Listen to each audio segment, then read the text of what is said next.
Donc nous allons clôturer cette journée qui a été très riche. Et donc, Michel. Merci à Catherine Doyen, c'était très sympa et ça donne envie d'y aller, d'aller jouer avec toi, là, ce serait très sympa.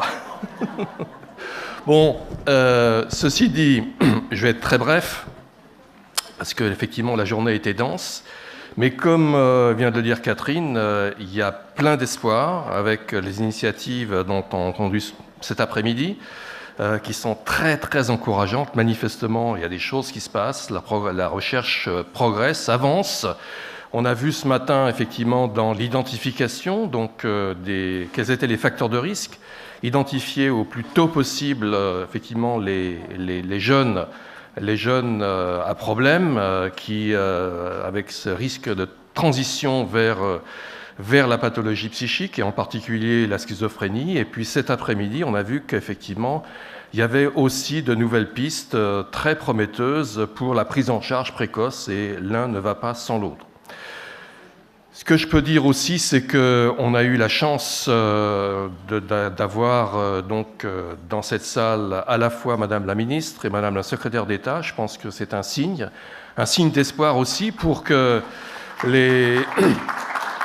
ces problèmes majeurs de santé publique que vous subissez, donc avec effectivement la souffrance évidemment des jeunes, mais la souffrance des familles. Donc il y a apparemment une prise de conscience au niveau de l'État. Avec ce nouveau gouvernement, il y a déjà des mesures de prise. On a entendu finalement des paroles qui sont très encourageantes pour nous tous. Donc là aussi, je pense que c'est quelque chose d'important qui s'est passé aujourd'hui. Et puis enfin, je pense qu'on a eu la chance d'avoir 10 intervenants de qualité que j'aimerais remercier tout de suite, tous, absolument tous.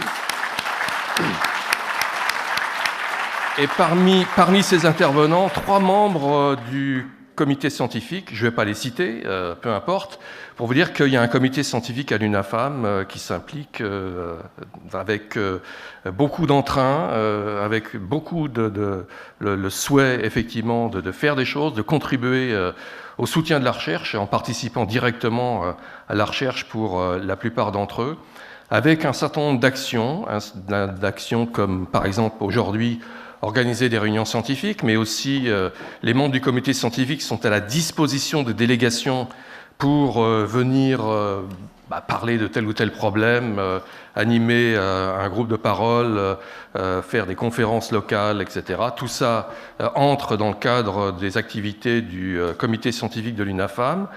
L'UNAFAM, que vous le savez, donc est partenaire et membre, non pas partenaire, mais membre de la Fédération de recherche sur le cerveau, qui organise tous les ans le Neurodon, la collecte de fonds pour le soutien à la recherche sur le cerveau, donc en association avec d'autres partenaires, d'autres membres, donc qui relèvent davantage des pathologies neurologiques.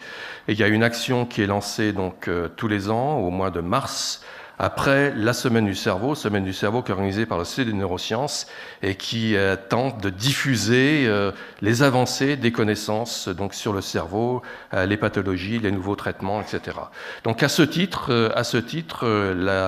l'UNAFAM peut aussi subventionner un projet de recherche chaque année. Et donc l'an dernier, on a sélectionné parmi la vingtaine de projets que nous avons reçus, un projet aussi orienté vers la schizophrénie, en ce sens qu'il s'agissait d'un modèle animal, donc à la fois génétique, à la fois environnemental, et en impliquant aussi la prise de tétrahydrocannabinol, donc le principe actif du cannabis, chez les animaux, pour voir un petit peu quelles étaient les conséquences sur le développement cérébral, sur les perturbations comportementales dont Xavier Lacueille a parlé, et puis ceci donc à Caen, dans le cadre d'un centre d'imagerie nationale, en collaboration avec le service de psychiatrie locale, pour essayer de voir si effectivement il y avait bien une homologie entre ce qu'on peut observer chez l'homme, donc grâce aux techniques d'imagerie, IRM fonctionnel, PET scan, etc.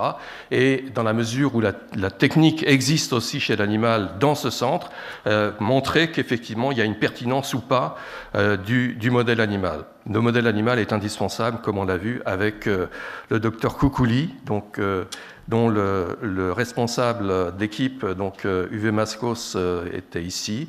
Mais nous avons la chance, quand même, je tiens à le préciser, d'avoir ici le professeur Jean-Pierre Changeux, donc l'une des très grandes personnalités du monde des neurosciences en France. Il nous a fait l'amitié de rester toute la journée, et si effectivement les travaux du Dr Koukouli que nous avons entendus ont pu se faire, c'est grâce à Jean-Pierre Changeux, donc, qui a instauré et montré toute l'importance d'installer la neurobiologie à l'Institut Pasteur. Et c'est encore un centre d'excellence en neurobiologie avec les élèves qu'il a formés dans ce cadre. Et pour terminer, j'aimerais remercier aussi bien sûr l'équipe d'UNAFAM qui a organisé parfaitement cette journée, en particulier bien sûr Audrey Graillot, que bravo.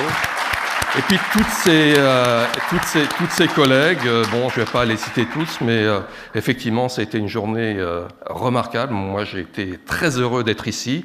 J'espère que ça a été le cas aussi pour vous. Et je vous souhaite donc un bon retour et un excellent week-end. Et puis aussi, c'est pas pour tout de suite, mais quand même d'excellentes vacances. Et à très bientôt.